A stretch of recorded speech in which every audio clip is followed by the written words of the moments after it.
नमस्कार, मी श्वेता अंकले. तरुण भारतच्या न्यूज बुलेटिनमध्ये आपल्या सर्वांचे स्वागत. आता पाहूया ठळक घडामोडी. मुख्यमंत्री सिद्धरामय्या यांनी आज 3 सप्टेंबर रोजी म्हैसूर जिल्ह्याचा दौरा केला आणि प्रथम चामुंडी टेकडीवर थेट अंबांचे दर्शन घेतले. चामुंडेश्वरी येथे मतदारसंघ विकास प्राधिकरणाची पहिली बैठक घेतली. या बैठकीत टेकडीच्या विकासाबाबत महत्त्वपूर्ण चर्चा झाली. त्यानंतर प्रसारमाध्यमांशी बोलताना मुख्यमंत्री म्हणाले की चामुंडी बेटामध्ये धूम्रपान, मद्यपान आणि गुटखा खाण्यास मनाई आहे. शिवाय देवीच्या दर्शनादरम्यान मोबाईल फोनवर बंदी घालण्यात आल्याचेही त्यांनी जाहीर केले. बेळगाव जिल्ह्यातील हुक्केरी तालुक्यातील संकेश्वर येथील खासगी जागेवरील भाजी मार्केट बंद करून सरकारी जागेमध्ये स्थलांतर करा या मागणीसाठी राज्य व हरित शेतकरी संघटनेतर्फे आंदोलन करण्यात आले. शहरातील राणी चन्नम्मा चौकात मानवी साखळी करून शेतकरी संघटनेच्या वतीने जोरदार निदर्शने करण्यात आली. पिकांचे नुकसान, पीक विमा भरपाई वाटपात दिरंगाई आणि संकेश्वर शहरातील खासगी जागेतील भाजी मार्केट बंद करून सरकारी जागेमध्ये स्थलांतर करा अशा मागणीचे निवेदन जिल्हाधिकाऱ्यांना देण्यात आले. यावेळी मोठ्या संख्येने शेतकरी उपस्थित होते. बेकिनकेरे गावासाठी सोडण्यात आलेली स्वतंत्र बस सेवा काही दिवसातच बंद झाल्यानं विद्यार्थ्यांनी आक्रमक पवित्रा घेत मंगळवारी रास्ता रोको करून आंदोलन छेडले. उचगाव कोवाड मार्गावर विद्यार्थ्यांनी ठिय्या आंदोलन केल्यानं वाहनधारकांची गैरसोय झाली. जवळजवळ 2 तास आंदोलन छेडून विद्यार्थ्यांनी प्रशासनाचा निषेध नोंदवला. गावाला स्वतंत्र बस नसल्यानं अतिवाढ बसवर प्रवाशांचा अतिरिक्त ताण वाढत आहे. यामध्ये विद्यार्थ्यांचे अतोनात हाल होऊ लागलेत. या प्रकारामुळे विद्यार्थी आणि ग्रामस्थांनी संतप्त भावना व्यक्त करून आंदोलन छेडले. हुलबत्ते कॉलनीमध्ये जमीन संपादित केल्याप्रकरणी भरपाई न दिल्याने जमीन मालकाने उच्च न्यायालयात धाव घेतली. उच्च न्यायालयाने महापालिकेला विस्थापित मालमत्ताधारकाला 75 लाखांची नुकसान भरपाई देण्याचा आदेश दिला. मात्र महापालिकेकडून जमीन मालकाला भरपाई देण्यात आली नाही. यामुळे संतप्त झालेल्या जमीन मालकाने चक्क महापालिका उपायुक्तांच्या गाडीला नोटीस चिकटवली. तातडीने महापालिकेने नुकसान भरपाई द्यावी, अन्यथा येथील वस्तू जप्त करण्यास परवानगी द्यावी अशी मागणी करण्यात येणार आहे. बेळगाव रेल्वे स्थानकात भारतरत्न डॉक्टर बाबासाहेब आंबेडकर व छत्रपती शिवाजी महाराजांच्या प्रतिमा वर्ष उलटले तरी अद्याप बसवण्यात आले नाहीत. अनेक वेळा रेल्वेच्या अधिकाऱ्यांना पत्र पाठवून देखील त्यांच्याकडून कोणताही प्रतिसाद दिला जात नसल्यानं संतप्त प्रतिक्रिया उमटत आहेत. तेव्हा जिल्हा प्रशासनाने याकडे लक्ष देण्याची मागणी दलित ध्वनी संघटनेच्या माध्यमातून करण्यात आली. शिवाय खासबाग बसवेश्वर सर्कल ते नाथपै सर्कल दरम्यान उभारण्यात आलेल्या गाड्याचे रिपेरी करून उतरण करावे अशी मागणी निवेदनामध्ये नमूद करण्यात आलं आहे. यावेळी SB माने, राजीव कालेनट्टी, राजेंद्र पवार आदी उपस्थित होते.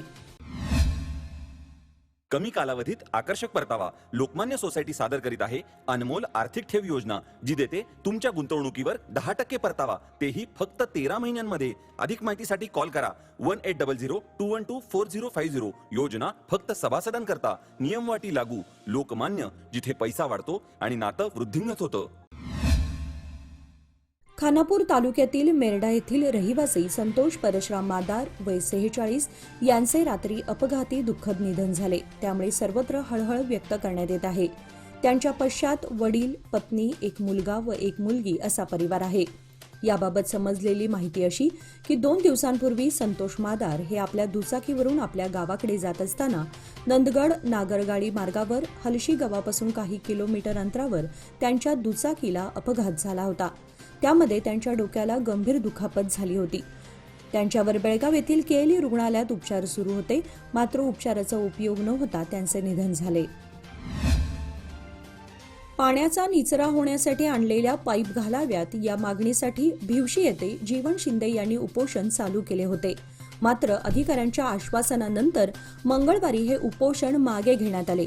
सार्वजनिक बांधकाम खात्याच्या अभियंत्यांशी चर्चा करून 20 दिवसात नियोजित ठिकाणी नव्या पाईप घालण्याचे लेखी आश्वासन घेण्यात आले.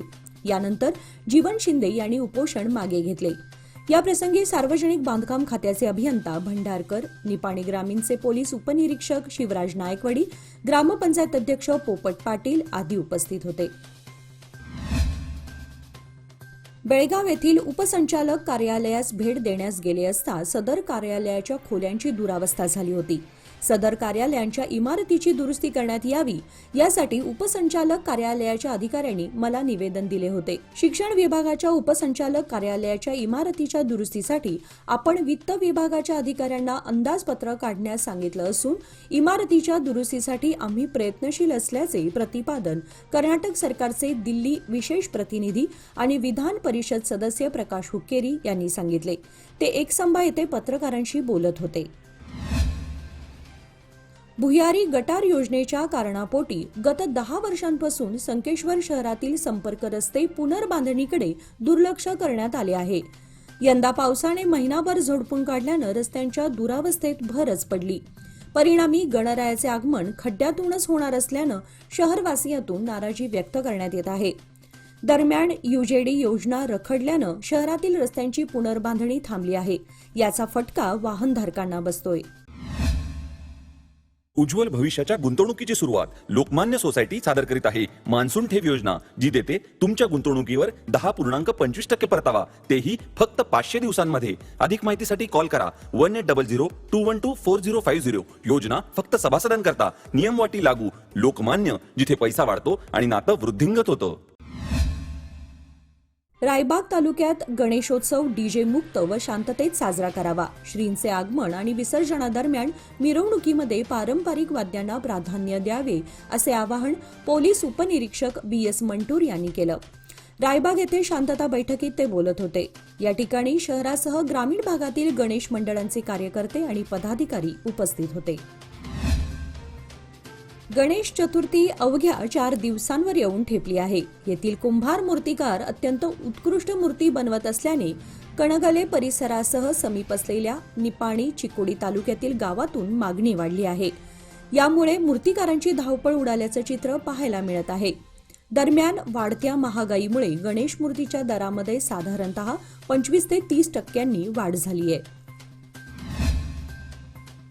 गणेशोत्सव व ईद ए मिलाद सर्वांनी मिळून शांततेमध्ये साजरा करण्यात यावा असे आवाहन अथणीचे पोलीस उपअधीक्षक प्रशांत मुन्नोळी यांनी कुडची पोलीस स्थानकात आयोजित केलेल्या शांतता बैठकीमध्ये केलं आहे.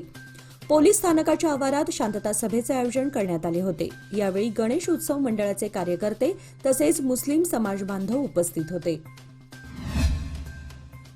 कंत्राटदारांची कोट्यावधी रुपयांची बिले दीड वर्ष झाले थकीत असून सदर बिले तात्काळ अदा केली नाही तर येत्या महिन्याभरात आम्ही सर्व कंत्राटदार संपावर जाण्याचा विचार करत आहोत, अशी माहिती बेळगाव जिल्हा कंत्राटदार संघटना आणि महानगरपालिका कंत्राटदार संघटनेचे अध्यक्ष राजू पद्मनावर यांनी दिली. बेळगाव महानगरपालिका आवारात आज मंगळवारी सकाळी पद्मनावर प्रसिद्धी माध्यमांशी बोलताना त्यांनी चेतावणी दिली. आंतरराष्ट्रीय श्रीकृष्ण भावनामृत संघतर्फे दिनांक 20 ते 26 सप्टेंबर हे 7 दिवस भगवद्गीता अभ्यास वर्ग मराठी, कन्नड व हिंदी भाषेतून सुरू करण्यात येत आहे. इस्कॉनच्या श्री राधा गोकुळानंद मंदिर, शुक्रवार पेठ, टिळकवाडी येथे रोज सायंकाळी 6:30 ते 8:30 पर्यंत होणार आहे. सुखाचा शोध व मनुष्य जीवनाचे महत्त्व, भगवान कोण आहेत, मी कोण आहे, आत्मा काय आहे, पुनर्जन्म ही एक कल्पना आहे की वास्तविकता, याचबरोबर चांगल्या लोकांच्या बरोबर वाईट का होते, सर्वोत्तम योग कोणता आणि व्यावहारिक जीवनामध्ये भगवद्गीतेचे उपयोग काय या विषयावर मार्गदर्शन केलं जाणार आहे. याचबरोबर आजचे बातमीपत्र इथे संपले. अधिक माहिती आणि ताज्या घडामोडींसाठी पाहत रहा तरुण भारत न्यूज चॅनल. तसेच आमच्या चॅनलला लाईक, शेअर आणि सबस्क्राईब करायला विसरू नका. आणि विश्वासार्ह बातम्यांसाठी दररोज वाचा दैनिक तरुण भारत.